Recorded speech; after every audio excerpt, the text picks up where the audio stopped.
we got to the house and we pulled up and there was a guard in the driveway. I remember that. And I walked up and I could see the door was open, but my mum and brother and sister were kind of back down the hall.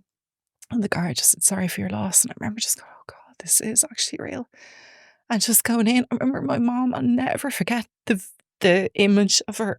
She was kind of flapping, like, with just pure stress. Like she was just, and I think in hindsight, it was seeing me coming up the driveway. I could just see them, I could just see how upset they were.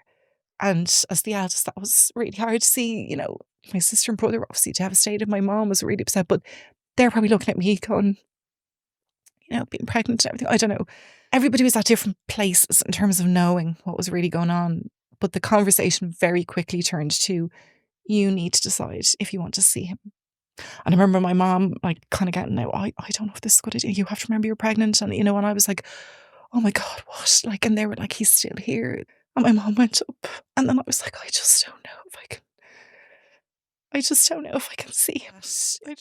One of them had phoned him and potentially interrupted him. He basically told her, you potentially have saved my life.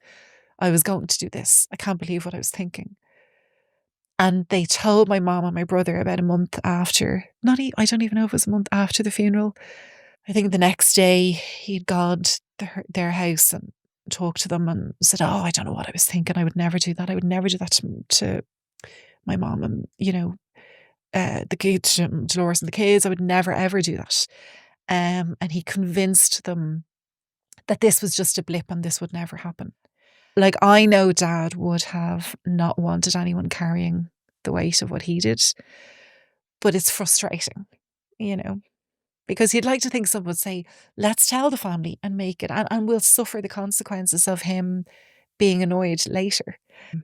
I'm not saying he'd still be here today because he may not.